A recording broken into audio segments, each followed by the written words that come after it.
السلام علیکم ورحمۃ اللہ وبرکاتہ۔ الحمد للہ رب العالمین، والصلاة والسلام علی سید الاولین والآخرین، نبی الانبیاء والمرسلین، وعلی آلہ واصحابہ ومن تبعہ بإحسان الی یوم الدین۔ اما بعد، فقد قال اللہ تعالی فی کلامہ القدیم: فاعوذ باللہ السمیع العلیم من الشیطان الرجیم، یریدون لیطفئوا نور اللہ واللہ متم نورہ ولو کرہ الکافرون۔ صدق اللہ العظیم۔ وقال اللہ تعالی فی شان حبیبہ: ان اللہ وملائکتہ یصلون علی النبی یا ایہا الذین آمنوا صلوا علیہ وسلموا تسلیما۔ اللہم صل علی سیدنا ونبینا ومولانا محمد وعلی آلہ واصحابہ وبارک وسلم۔ علی امام منست و منم غلام علی، ہزار جان گرامی فدائے بنام علی۔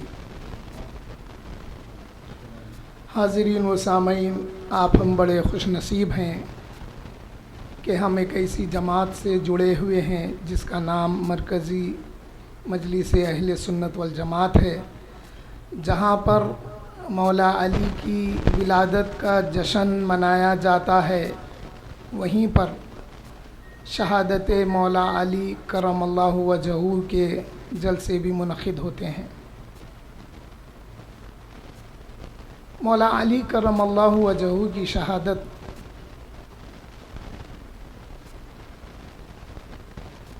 مولا علی کی شہادت نہیں تھی، بلکہ یہ شہادت خلافت راشدہ کی بھی تھی۔ حاضرین محترم، جہاں پر مولا علی کی شہادت کا تذکرہ کرنے کا جی کرتا ہے، وہیں پہ شہادت عثمان غنی رضی اللہ تعالیٰ عنہ بھی یاد آتی ہے۔ جب حضرت عثمان غنی رضی اللہ تعالیٰ عنہ کی شہادت کا واقعہ سننے کا وقت آتا ہے، تو پھر شہادت حضرت سیدنا عمر رضی اللہ تعالیٰ عنہ بھی توجہ دلاتی ہے کہ ادھر اس کا بھی ذکر کیا جائے۔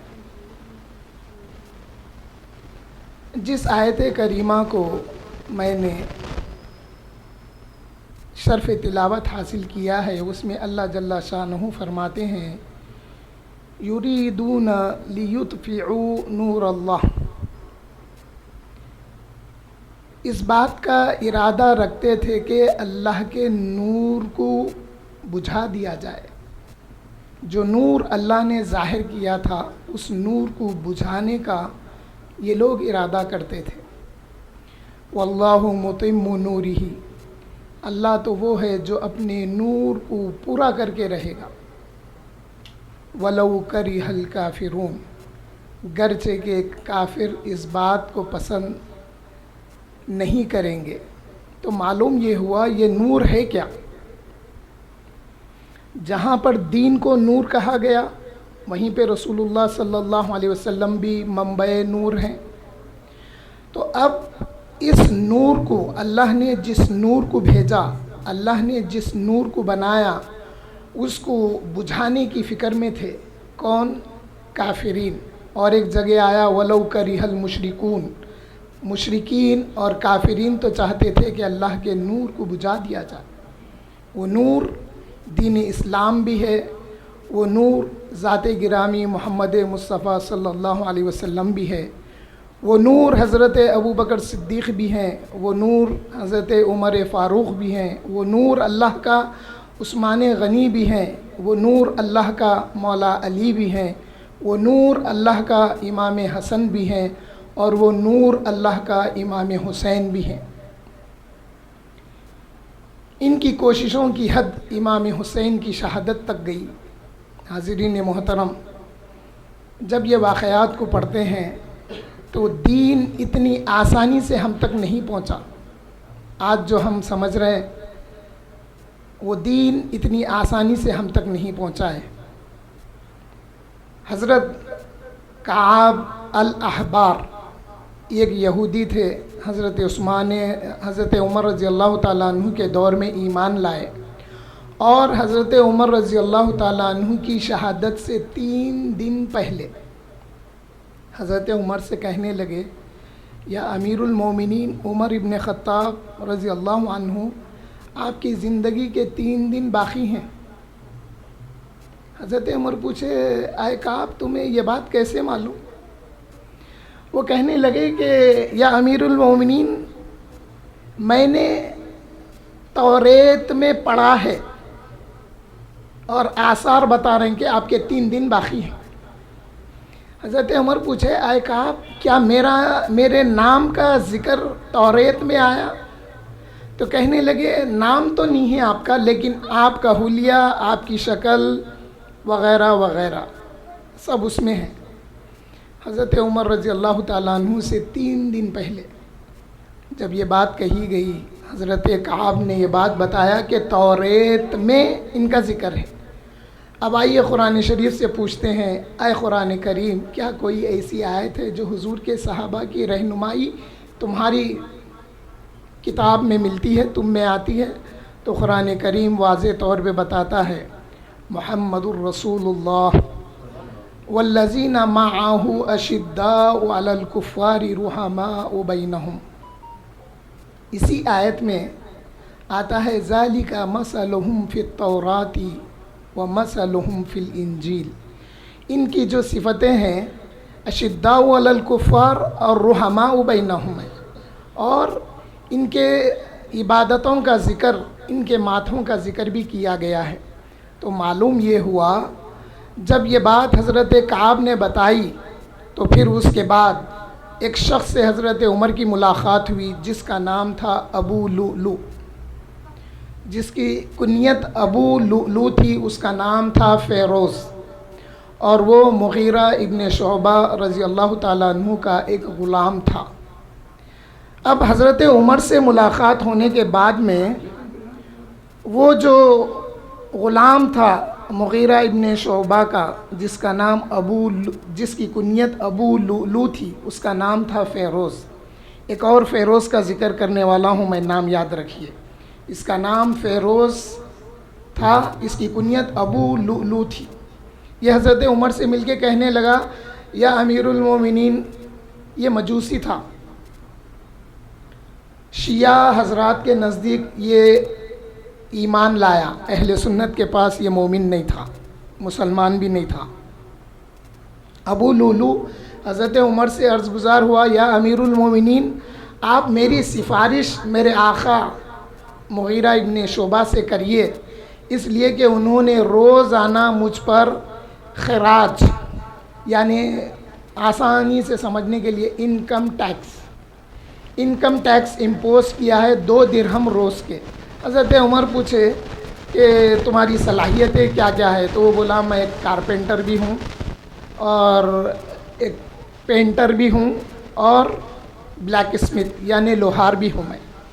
تو بولے، تمہاری یہ جو صلاحیتیں ہیں، اتنی جو خوبیاں تم میں ہیں، اس کے سامنے 2 درہم کچھ بھی نہیں۔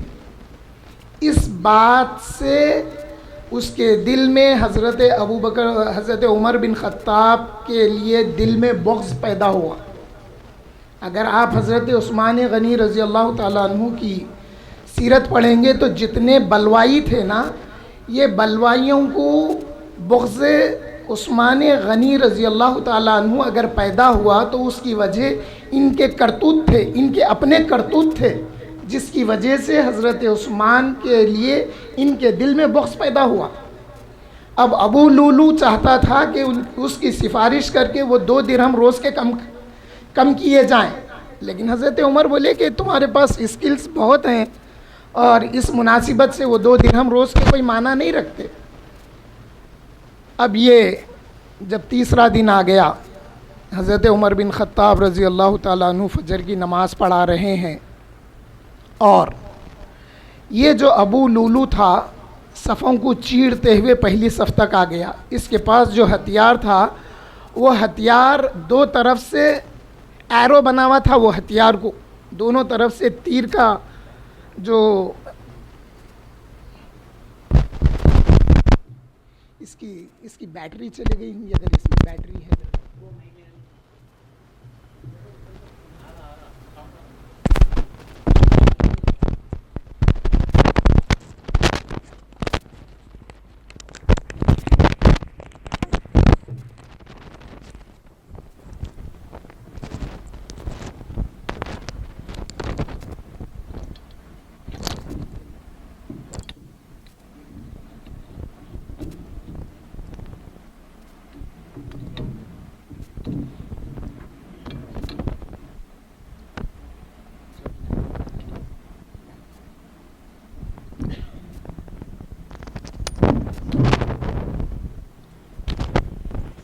ایک بار درود شریف کا نظرانہ پیش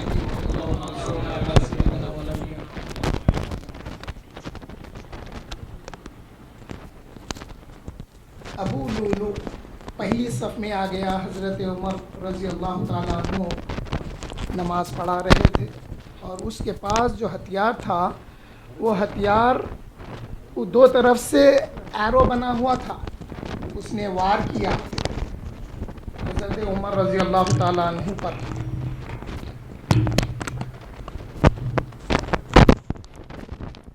کئی وار کیا اس نے, اور ایک وار ناف کے نیچے سے جب اس نے وار کیا تو اس کے درد کی وجہ سے حضرت عمر رضی اللہ تعالیٰ عنہ مصلی پر گر پڑے, اور گرتے گرتے آپ نے آواز دی کہ کیا پیچھے عبد الرحمن ابن عوف ہیں؟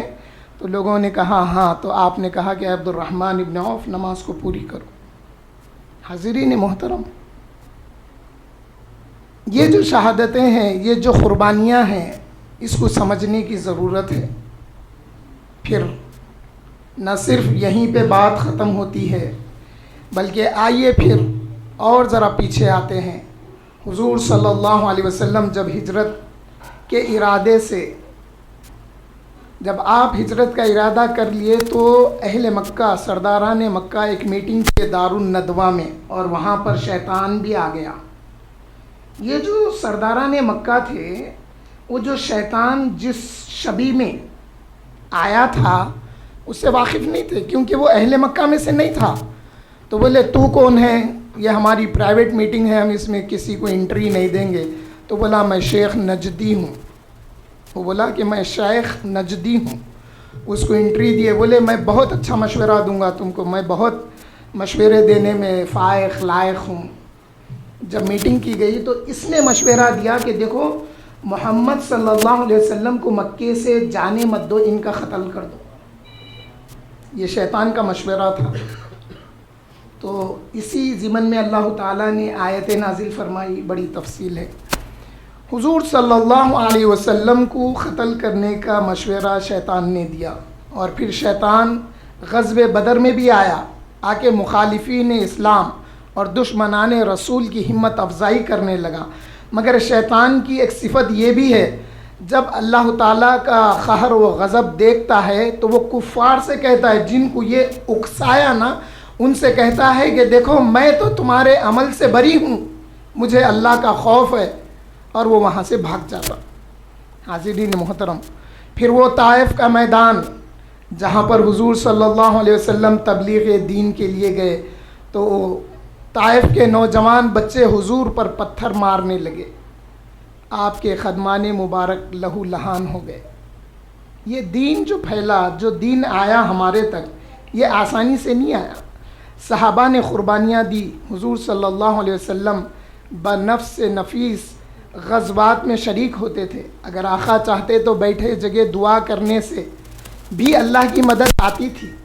اگر اللہ کی مدد رسول اللہ کے لیے نہ آئے تو پھر کس کے لیے آئے گی؟ مگر رسول اللہ صلی اللہ علیہ وسلم نے میدان میں اتر کر جو مقابلہ کیا دشمنان خدا و رسول سے, وہ ہمارے لیے ایک سبق تھا. حاضرین محترم, جہاں حضرت ابو بکر صدیق رضی اللہ تعالیٰ عنہ کی بات آتی ہے, حضرت ابو بکر صدیق رضی اللہ تعالیٰ عنہ کے ساتھ بیٹھنے والے ساتھ بالکل قریب بیٹھنے والے، آپ کی سانسوں میں، حضرت ابوبکر صدیق رضی اللہ تعالیٰ عنہ کی سانسوں میں بھنے ہوئے گوشت کی بو کو محسوس کرتے تھے۔ بھنے ہوا گوشت، اس کی بو حضرت ابوبکر صدیق کے اندر سے آتی تھی۔ صحابہ اور ساتھ رہنے والوں سے رہ نہیں گیا، ایک دن پوچھ لیے یا ابوبکر صدیق کیا بات ہے، آپ کی سانس کے ذریعے ہم کو اندر سے بھنے ہوئے گوشت کی بو آتی ہے۔ تو رسول اللہ صلی اللہ علیہ وسلم کے وصال کے بعد میں حضرت ابوبکر صدیق رضی اللہ تعالیٰ عنہ اندر گھلنے لگے تھے، آپ کا دل جلنے لگا تھا رسول اللہ کے وصال کی وجہ سے۔ یہ تھی محبت حضور صلی اللہ علیہ وسلم سے۔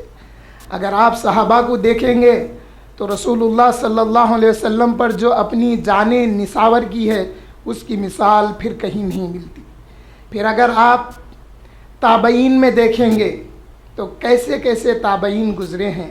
حضرت علی کرم اللہ وجہہ کی شہادت ان تمام واقعات کی طرف ہماری توجہ دلاتی ہے کہ دیکھو اے امت مسلمہ، میری شہادت نہ صرف میری اکیلے کی شہادت تھی، بلکہ یہ تمام شہادتوں کا رزلٹ مولا علی اور امام حسین تھے، اور وہ صلح تھی، وہ صلح تھی جو امام حسن نے کی تھی امت کے لیے۔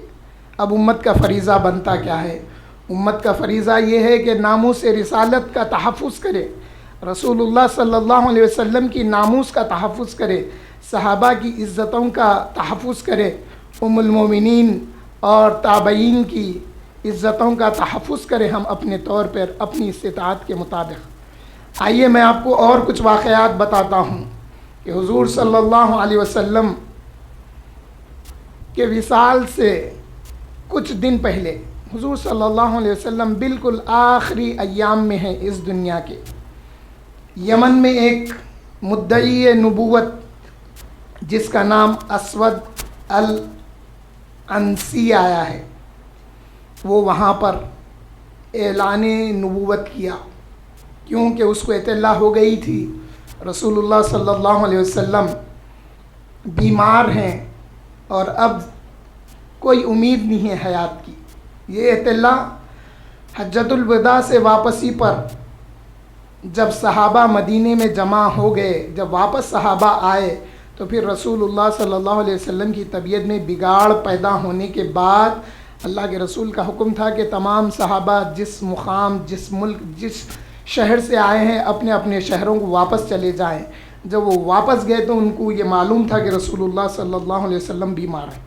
تو وہ جو اسود العنسی تھا نا، وہ وہاں پہ یمن میں اعلان نبوت کر لیا تھا۔ اس کے قبیلے کے لوگ تو آئے تھے، ایمان لائے، لیکن یہ ایمان نہیں لایا، اس لیے کہ یہ اپنے آپ کو اپنے قبیلے کا سردار سمجھتا تھا۔ اب ایک وقت وہ بھی آیا، حضرت ابو مسلم الخولانی رضی اللہ تعالیٰ عنہ کے بارے میں معلوم ہوا کہ یہ حضور صلی اللہ علیہ وسلم کے دین پر ایمان لائے اور یہ مسلمان ہو چکے ہیں۔ تو وہ انہیں بلا کے بولا، اے ابو مسلم الخولانی، میں نبی ہوں، گواہی دو کہ میں نبی ہوں، اللہ ایک ہے اور میری نبوت کی گواہی دو۔ تو آپ کہنے لگے کہ مجھے سنے نہیں آ رہا۔ آپ بولے کہ مجھے سنے نہیں آ رہا۔ وہ بولا، اتشہد ان محمدن رسول اللہ، اتشہد، تم کیا اس بات کی گواہی دیتے ہیں کہ محمد رسول اللہ ہیں؟ بولے ہاں، میں گواہی دیتا ہوں کہ محمد صلی اللہ علیہ وسلم اللہ کے رسول ہیں۔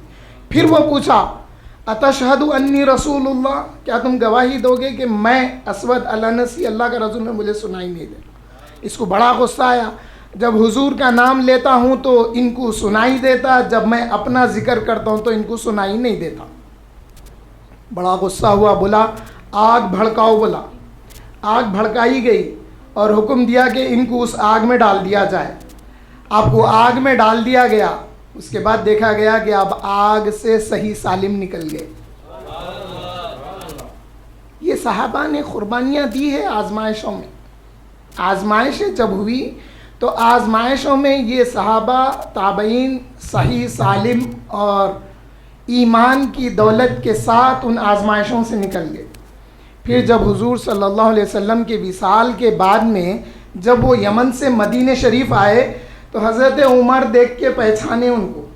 حضرت عمر میں اللہ نے خوبی عطا کی تھی. آپ ایسے اجنبی لوگوں کو آپ پہچانتے تھے, اندازہ آپ کا بڑا صحیح تھا. جب آپ کی رائے کے مطابق خدا قرآن نازل کرتا ہے تو آپ جس کا چہرہ دیکھ کے اس کا احساس کرتے تھے وہ صحیح رہتا تھا. آپ ان سے پوچھنے لگے کہ مجھے لگتا ہے آپ یمن سے آئے ہیں. بولے ہاں میں یمن سے ہوں. بولے اس شخص کا کیا ہوا جو اسود الانسی نے ان کو آگ میں ڈالا تھا؟ بولے وہ آگ سے صحیح سالم نکل گئے. بولے کہیں وہ آپ ہی تو نہیں ہے؟ بولے ہاں وہ میں. پھر آپ لے کر حضرت ابوبکر کی خلافت میں حضرت ابوبکر سے لا کے ملائے تو حضرت ابوبکر صدیق رضی اللہ تعالیٰ عنہ حضرت عمر رضی اللہ تعالیٰ عنہ کے درمیان میں ان کو بٹھا کے ان کو بوسہ لیے, ان سے پیار کیے, ان پہ نوازشیں کیے. حاضرین محترم, یہ جو اسود الانسی تھا حضور کے وصال سے 3 دن پہلے ایک صحابی جو ایمان لائے تھے, ان کا نام تھا فیروز الدیلمی. وہ اندر گھسے اس کے محل میں, وہ جہاں رہتا تھا, اور انہوں نے جب اس کا کام تمام کیا تو اللہ کے رسول نے مدینے میں اس کی خبر دی. قتل تو ہوا یمن میں, اس کی خبر رسول اللہ صلی اللہ علیہ وسلم نے مدینے میں اپنے وصال سے 3 دن پہلے دی کہ فیروز الدیلمی نامی شخص نے اسود الانسی کا قتل کر دیا ہے. تو یہاں پہ یہ بات معلوم ہوتی ہے جو رسول اللہ کی دفاع میں, بات کو میری پوری سنیے غور سے, جو رسول اللہ کی دفاع میں, جو ناموس رسالت کے لیے زبان سے لڑتا ہے, ہاتھ سے لڑتا ہے, پیسے کے ذریعے لڑنے والے کی مدد کرتا ہے, ایسوں کی خبر رسول اللہ کو ہوتی. ایسوں کی خبر رسول اللہ صلی اللہ علیہ وسلم کو ہوتی ہے. حاضرین محترم, حضور صلی اللہ علیہ وسلم کے صحابہ کیسے جانثار تھے. صحابہ جب غزوہ بدر میں حضور مشورہ لینے لگے تو انصار مدینہ کہنے لگے یا رسول اللہ آپ کا خیال ہمارے متعلق معلوم کرنا ہے. یا رسول اللہ اگر آپ حکم دیں گے تو ہم اپنے گھوڑوں کو مدینے سے برق الغماد تک بھی دوڑا دیں گے, یعنی اتنی دور بھی جا کے ہم آپ کے لیے آپ کے ساتھ جہاد کریں گے.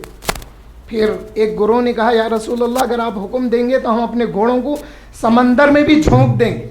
ہم یہ نہیں دیکھیں گے سمندر میں جھونکنے سے گھوڑا ڈوبے گا, ہم ڈوبیں گے, ہم مریں گے, ہم یہ فکر نہیں کریں گے. آپ اگر سمندر میں بھی گھوڑوں کو جھونک دو تو ہم گھوڑوں کو جھونک دیں گے. حاضرین محترم, یہ باتیں یاد رکھنے کی ہے.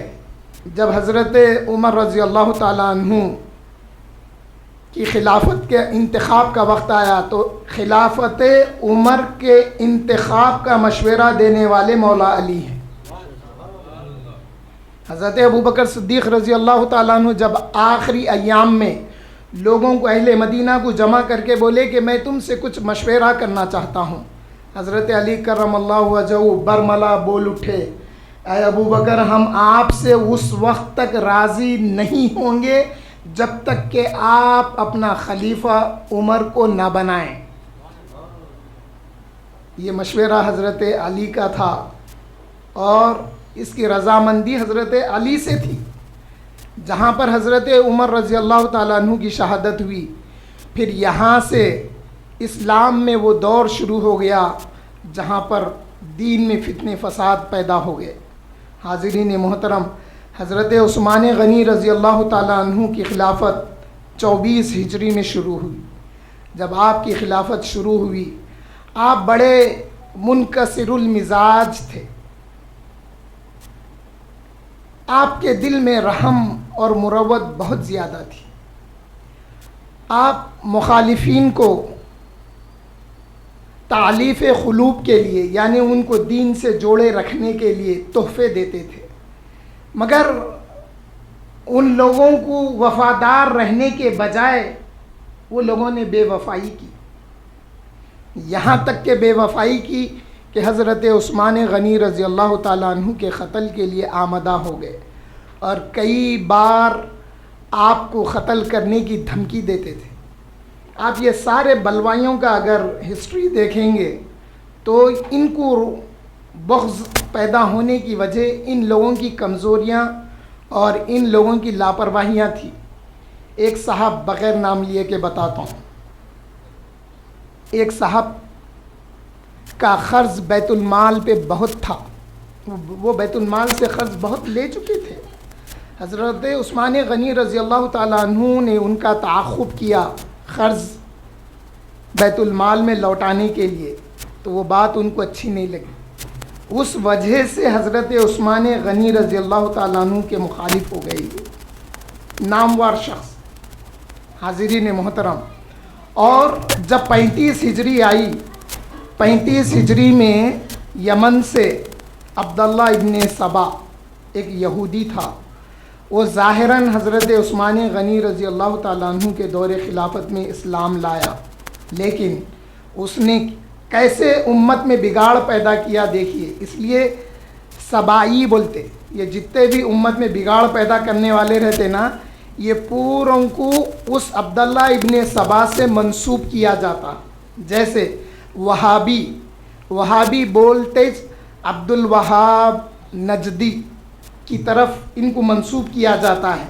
عقائد کے معاملے میں جب بگاڑ دیکھتے تو بولتے ارے انہیں تو وہابی ہو گیا، انہیں وہابی ہو گیا، مطلب انہیں عبد الوہاب نجدی کے عقائد جیسے عقائد پیدا کر لیا، یا ان عقائد کی انہیں پیروی کر رہا تو اس کو منسوب ادھر کرتے۔ اسی طرح سے سبائی جو کہا جاتا ہے، یہ عبداللہ ابن سبا کیا کیا، دین میں فتنے پیدا کیا۔ کیسے فتنے پیدا کیا؟ اس نے لوگوں کو، بھولے بھالے لوگوں میں باتوں کو ایسے پیدا کیا۔ ابھی وہ دور یاد کریے، ابھی وہ دور میں نہ بخاری اکٹھا تھی نہ مسلم اکٹھا تھی، یعنی حدیثوں کا مجموعہ نہیں تھا، دین مکمل ہو چکا تھا، لیکن جو دینی تعلیمات کوفہ میں تھی، اس میں سے کچھ تعلیمات دین کی بصرہ میں تھی، پھر کچھ تعلیمات شام میں تھی، کچھ تعلیمات مدینے میں تھی۔ ہوا یہ تھا، جنہوں نے رسول اللہ کی مجلس میں جو حدیثوں کو سنے اور وہ سن کر کوفہ چلے گئے تو وہ حدیثیں کوفہ میں پھیلنے لگی۔ ساری حدیثیں تو نہیں پھیلی نا کوفہ میں، وہ تو بعد میں پھیلی۔ اسی طرح سے کچھ بصرہ میں، کچھ شام میں اور کچھ مدینے میں علم بٹا ہوا تھا۔ تو حاضرین محترم، عبداللہ ابن سبا سب سے پہلے جو فتنہ پیدا کیا اس نے، وہ یہ سوچ کے حجاز کی طرف آیا، حجاز مقدسہ یعنی مکہ طائف سے لے کے مدینہ منورہ کا اور آگے نجد کا علاقہ وغیرہ، یہ پورے حجاز میں شامل تھے۔ ادھر حجاز کی طرف آگے بہکایا مسلمانوں کو، عام مسلمانوں کو۔ اس کے بعد کوفہ گیا، اس کے بعد بصرہ گیا۔ جب شام جا کے بہکانے لگا تو شام کے جو مسلمان تھے اس کو دھتکارے، اس کی باتوں کا رد کیے۔ اس کے بعد وہ مصر میں آ کر قیام پذیر ہو گیا تھا۔ اب وہ بہکایا کیا دین میں؟ بولا کہ عیسیٰ علیہ السلام کا دوبارہ زمین پہ آنا یہ کوئی ضروری نہیں ہے، اس لیے کہ رسول اللہ صلی اللہ علیہ وسلم زیادہ حقدار ہیں کہ وہ لوٹ کے آئیں۔ یہ باتیں اس نے پھیلائی، اس نے کفر کیا، قرآن کی آیتوں کا کفر کیا۔ اللہ تعالیٰ تو قرآن میں واضح طور پہ فرمائے ہیں کہ یہ جو نصارہ ہے ان کو شبہ ہو گیا ہے، اللہ نے تو عیسیٰ کو آسمانوں میں اٹھا لیا ہے جو بعد میں نازل کرے گا، تو شبہ ہو گیا تھا نصارہ کو۔ تو اس بات کو بگاڑ کر یہ جو عبداللہ ابن سبا تھا یہ پیش کیا، اور پھر عبداللہ ابن سبا نے یہ بھی بات کو توڑ موڑ کے پیش کی کہ دیکھو نبی کے وصی علی کرم اللہ وجہہ ہیں، اور بولا ہر نبی کا ایک وصی ہوتا ہے اور رسول اللہ کے وصی علی ہیں، تو جو وصی ہیں ان کو خلافت ہونی چاہیے تھی، یہ خلافت وصی کو نہیں ملی، اس پہ قبضہ ہو گیا، غاصب ہیں یہ لوگ، ایسے باتیں کر کے امت میں تفرقہ پیدا کیا۔ اور بولا کہ ہم کو چاہیے کہ اس وصی کی خلافت کے لیے ہم جہاد کریں، ہم اپنے طور پر اپنے علاقے کے جو گورنر ہیں ہم اس کی مخالفت کریں گے، پھر ہم خلیفہ وقت حضرت عثمان غنی رضی اللہ تعالیٰ عنہ کی مخالفت کریں گے، اس طرح سے ہم علی جو وصی رسول اللہ ہیں ان کی خلافت کے لیے ہم کام کریں گے۔ یہ باتیں پھیلایا، یہ فتنے اسلام میں پھیلایا، یہ تھا عبداللہ ابن سبا.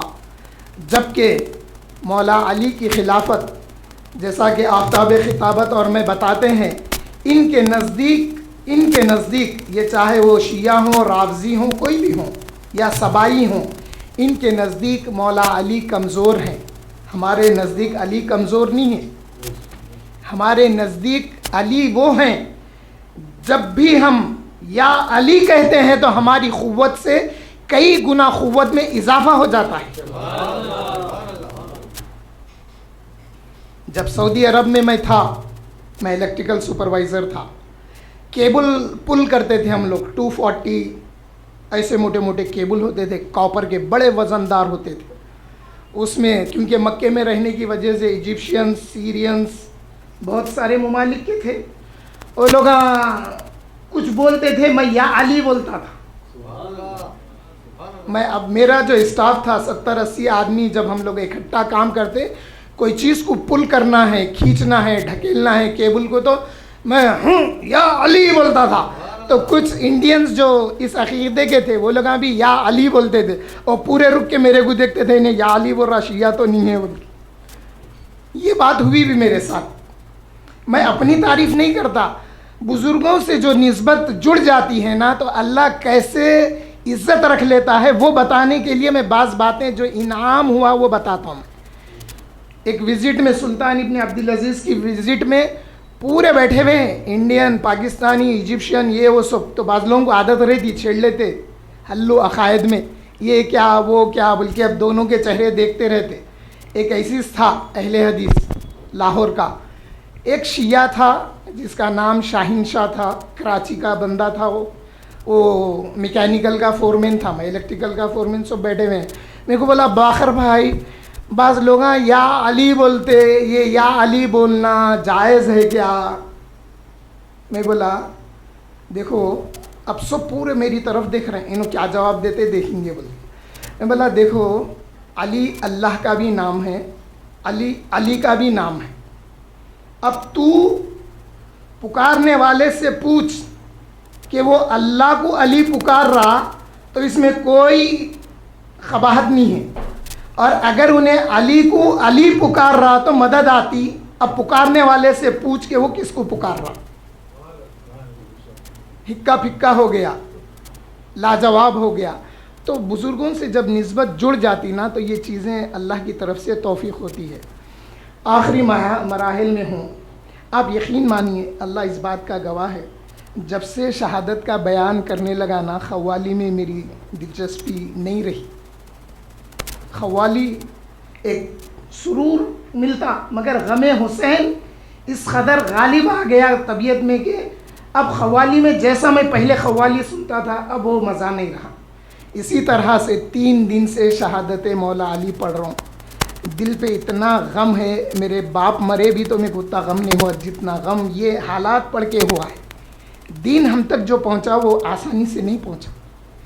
دین کے لیے بہت قربانیاں دی ہیں لوگوں نے، پیسے کی قربانی، جان کی قربانی، مال کی قربانی، اپنے بچوں کی، اپنی بیوی کی، جس سے جو قربانی ہو سکتی وہ قربانی دی. اور معلوم ہے آپ کو، اسلام کی جو پہلی شہیدہ ہیں ان کا نام کیا ہے؟ ان کا نام حضرت سمیہ ہے. وہ کیسے شہید ہوئی؟ مکے میں جب آپ ایمان لائے تو دشمنان اسلام آپ کے 2 ہاتھ 2 پیر 4 گھوڑوں سے باندھ دیے تھے. اس کے بعد جب گھوڑوں کو ہانکا گیا تو آپ کے جسم کے ٹکڑے ٹکڑے ہو. یہ اسلام یہاں تک جو آیا یہ ایسا نہیں ہے. اب سوال یہ ہے کہ اگر ہم اپنی زندگی کو اسلام کے لیے دے دیتے ہیں تو پھر ملے گا کیا؟ دیکھیے، ہر ایک کو ایک آئینہ ہے، ہر کوئی اس آئینے کے سامنے آ کے جانا ہے، اس کو اپنی شبیہ بتانا ہے کہ میں کیا ہوں. اگر ہماری زندگی اسلام کے لیے کام آ گئی تو پھر ہم کامیاب ہیں. مرنا تو سب کو ہے، سبھی مر رہے ہیں. مرنے والے مر رہے ہیں، پیدا ہونے والے پیدا ہو رہے ہیں، کفر پہ مرنے والے کفر پہ مر رہے ہیں، اور اسلام پہ مرنے والے، دین پہ مرنے والے دین پہ مر رہے ہیں. آج ہمارے اندر وہ جو ایمان کی حرارت تھی، وہ جو ایمان کی کیفیت تھی، وہ کمزور پڑ گئی. ایک زمانے میں لینن، جب رشیا کا وار ہو رہا تھا تو اس نے انویسٹیگیشن کروایا کہ مسلمانوں کا تعلق اپنے نبی سے کیسا ہے وہ دیکھو بولا. یہ نہیں بولا کہ اسلام میں مسلمان کہاں تک پیروکار ہیں, کیا نماز کے پابند ہیں, قرآن پڑھ رہے ہیں, زکوٰۃ دے رہے ہیں, حج دے رہے ہیں. اس کا انویسٹیگیشن نہیں کروایا. انہیں پوچھا کہ نبی سے ان کا تعلق کیسا ہے وہ معلوم کرو بولا. تو رپورٹ آئی کہ نبی سے ان کا تعلق بڑا مضبوط ہے. وہ بولا پھر تو ہم ہار گئے بولا. آج ہمارا تعلق نبی سے کم ہوتا ہوا نظر آ رہا ہے. کہیں پہ رسول کی شان میں گستاخی ہو رہی, ہم لوگ خاموش ہیں. یہ مت دیکھو کہ ہمارا لیڈر کہتا ہے یا نہیں کہتا ہے. اپنی استطاعت کے مطابق زبان سے اس کا رد کرو, اگر ہو سکے ہاتھ سے رد کرو, اور اگر ہو سکے تو جو اس پہ کام کر رہے ہیں ان کو پیسہ دے کے مدد کرو, کیونکہ یہ امام اعظم کی سنت ہے. حاضرین محترم, اس سے اور زیادہ میں کیا بتاؤں کہ ہمارا جینا اور مرنا رسول اللہ صلی اللہ علیہ وسلم کی دفاع کے لیے ہو جائے. فکریں یہ پیدا کرو, یہ ذہن بنا کے رکھو کہ اگر کوئی گستاخ ہمارے سامنے آتا ہے یا گستاخی کرتا ہے تو پھر ہم خاموش نہیں بیٹھیں گے. اگر ہم خاموش بیٹھتے ہیں تو پھر روز قیامت کئی ایسی مثالیں ہمارے سامنے آ جائیں گی, کبھی حضرت ابو بکر کی شکل میں, کبھی حضرت عمر و حضرت علی کی شکل میں.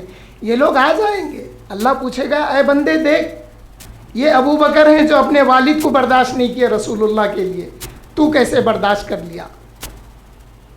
حاضرین محترم, پھر وقفوہم انہم مسئولون کا بھی وقت آئیں گا. ان کو روک لو, ان سے کچھ پوچھا جانا باقی ہے. جب روکا جائے گا, حساب کتاب سب کچھ ہو جائے گا. جنت میں جانے کے لیے جب لوگ چلتے جائیں گے جنت کی طرف, تو اللہ فرمائے گا روک لو, ان کو ابھی کچھ پوچھا جانا باقی ہے. تو اس وقت پوچھا جائے گا کہ رسول اللہ کی دفاع میں تم نے کیا کیا. اور یہ بھی پوچھا جائے گا کہ علی کی ولایت کو مانتے تھے یا نہیں مانتے تھے. انشاءاللہ تعالی کل آفتاب خطابت کے مکان پہ کوشش کروں گا کہ حضرت عثمان غنی رضی اللہ تعالیٰ عنہ کی شہادت کے کچھ پہلو اور مولا علی کرم اللہ وجہہ کی عظمت اور شہادت کے کچھ پہلو بیان کرنے کی سعادت حاصل کروں.